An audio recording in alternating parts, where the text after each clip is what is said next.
Party والے بکری بنتے ہیں یا پھر لومڑی بنتے ہیں۔ یہاں پہ ہم نے یہ نہیں کہا کہ بکری بنتے ہیں یا پھر شیر بنتے ہیں، شیر بننے کا سوال ہی پیدا نہیں ہوتا کہ یہ فیلڈ مارشل صاحب کے سامنے کھڑے ہو جائیں، بات کر جائیں۔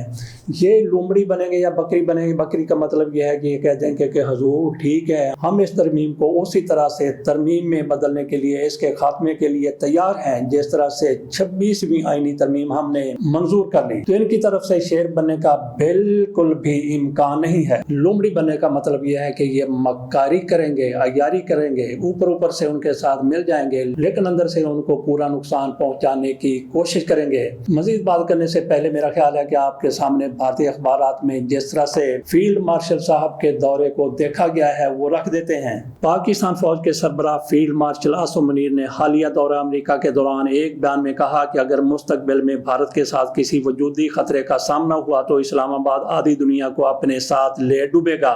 عاصم منیر نے یہ بات بلیک ٹائی ڈنر میں کہی جو انہوں نے بزنس مین عدنان اسد پاکستان کے اعزازی کونسل ٹمپا کے اعزاز میں منعقد کیا۔ خبر رساں ادارے دا پرنٹ کے مطابق انہوں نے کہا، ہم ایک ایٹمی طاقت ہیں، اگر ہمیں لگا کہ ہم ختم ہونے والے ہیں تو ہم آدھی دنیا کو اپنے ساتھ ختم کر دیں گے۔ میرا نہیں خیال کہ ان کی طرف سے کچھ غلط کہا گیا ہے، لیکن پاکستان کے پرنٹ میڈیا میں، الیکٹرانک میڈیا میں اس کا نہ آنا، اس میں کیا مسلط ہو سکتی ہے، اس بارے میں کیا کہا جا سکتا ہے۔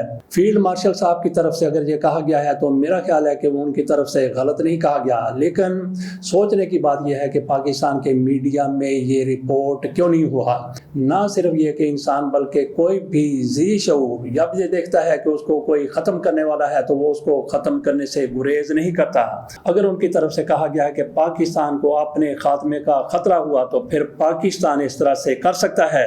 انڈین اخبار کی طرف سے کہا گیا ہے کہ ایٹمی دھمکی دینے کے بعد منیر نے سینتاس معاہدے کا ذکر چھیڑا اور کہا کہ بھارت کا یہ معاہدہ معطل کرنے کا فیصلہ 25 کروڑ لوگوں کو قحط کے خطرے سے دو چار کر سکتا ہے۔ انہوں نے خبردار کیا کہ ہم بھارت کے ڈیم بنانے کا انتظار کریں گے اور جب وہ ڈیم بنا لے گا تو ہم اسے 10 میزائلوں سے اڑا دیں گے۔ انہوں نے مزید بھی کہا کہ سندھ کا دریا بھارتیوں کی خاندانی ملکیت نہیں، ہمیں میزائلوں کی کوئی کمی نہیں الحمدللہ۔ بھارتی اخبارات کے مطابق تقریر کے دوران فیلڈ مارشل نے بھارت کے ساتھ تنازع کے کئی حوالہ جات دیے۔ انہوں نے کہا کہ ایک بار میں نے سورا فیلڈ کے ساتھ صنعت کار مکیش امبانی کی تصویر کا ٹویٹ کرایا تاکہ انہیں بتا سکیں گے اگلی بار ہم کیا کریں گے۔ سورا فیلڈ میں اس واقعے کا ذکر ہے جب اللہ نے پرندوں کو بھیجا جو دشمن کے ہاتھیوں پر پتھر گرائے اور انہیں چبائے ہوئے بھوسے کی طرح کر دیا۔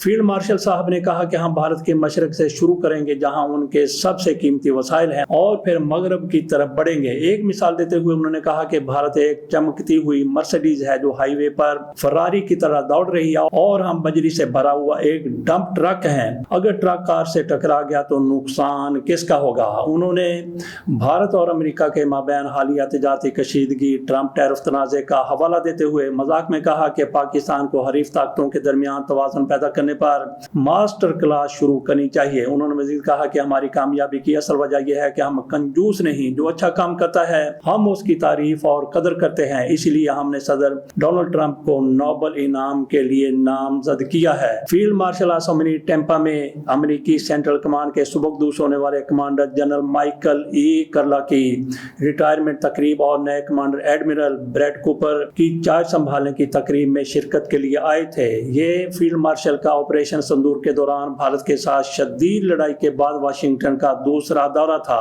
بھارتی اخبار لکھتا ہے کہ پاک فوج کے جاری کردہ سرکاری بیان کے مطابق منیر نے امریکہ میں قیام کے دوران اعلیٰ سیاسی و عسکری قیادت اور پاکستانی نژاد امریکی برادری سے ملاقاتیں کی۔ انہوں نے chairman joint chiefs of staff general Dan Caine سے بھی ملاقات کی اور باہمی پیشہ ورانہ دلچسپی کے امور پر بات چیت کی۔ ساتھ ہی انہوں نے پاکستان کے دورے کی دعوت دی۔ پاکستانی کمیونٹی سے خطاب کرتے ہوئے فیلڈ مارشل منیر نے پاکستان کے روشن مستقبل پر اعتماد رکھنے اور سرمایہ کاری لانے میں فعال کردار ادا کرنے کی تلقین کی۔ برادری نے بھی پاکستان کی ترقی کے لیے اپنی حمایت کا اعادہ کیا۔ بھارتی اخبار لکھتا ہے کہ جون میں اپنے 5 روزہ دورہ امریکہ کے دوران فیلڈ مارشل منیر نے ڈونلڈ ٹرمپ کے ساتھ ایک نجی دوپہر کے کھانے میں شرکت کی تھی، جو عام طور پر کسی ملک کے سربراہ یا حکومت کے رہنما کے لیے مخصوص ہوتا ہے۔ اس ملاقات کے نتیجے میں ٹرمپ نے کئی شعبوں میں امریکہ پاکستان تعاون بڑھانے کا اعلان کیا، جس میں تیل کا ایک معاہدہ بھی شامل ہے۔ تو آخر میں بات کر لیتے ہیں فیلڈ مارشل صاحب پر بیلجیم میں مقدمہ کیوں ہوا ہے۔ وہاں پہ فیلڈ مارشل کی آمد کے خلاف ایک مظاہرے کا اہتمام کیا گیا تھا پی ٹی آئی کے لوگوں کی طرف سے۔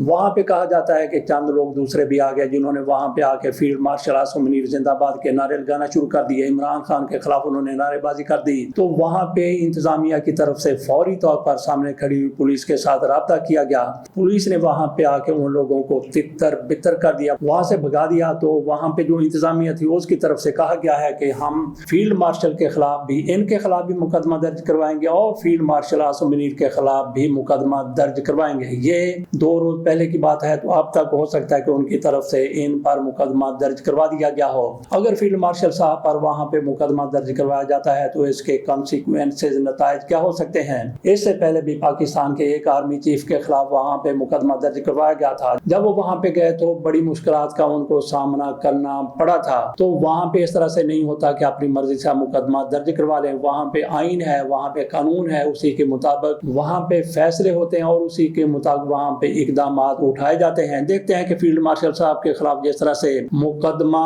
درج کروایا گیا ہے اس کا کیا بنتا ہے۔ بنتا کیا ہے، میرا نہیں خیال کہ وہاں پہ کچھ بھی فیلڈ مارشل صاحب کے خلاف سامنے آئے گا۔ اس کو سردار صاحب جھوٹا مقدمہ بھی کہہ سکتے ہیں، کیونکہ فیلڈ مارشل نہ تو وہاں پہ موجود تھے، نہ ان کی طرف سے کسی کو ہدایت دی گئی۔ اگر کہیں پہ ہدایت دی بھی گئی ہے تو کیا ان کے پاس کوئی ثبوت ہے؟ کوئی ثبوت نہیں ہے۔ اس لیے فیلڈ مارشل صاحب کو میرا نہیں خیال کہ وہاں پہ کسی قسم کا بھی کوئی نقصان ہوگا۔ اس کے ساتھ اجازت دیجیے، اللہ حافظ۔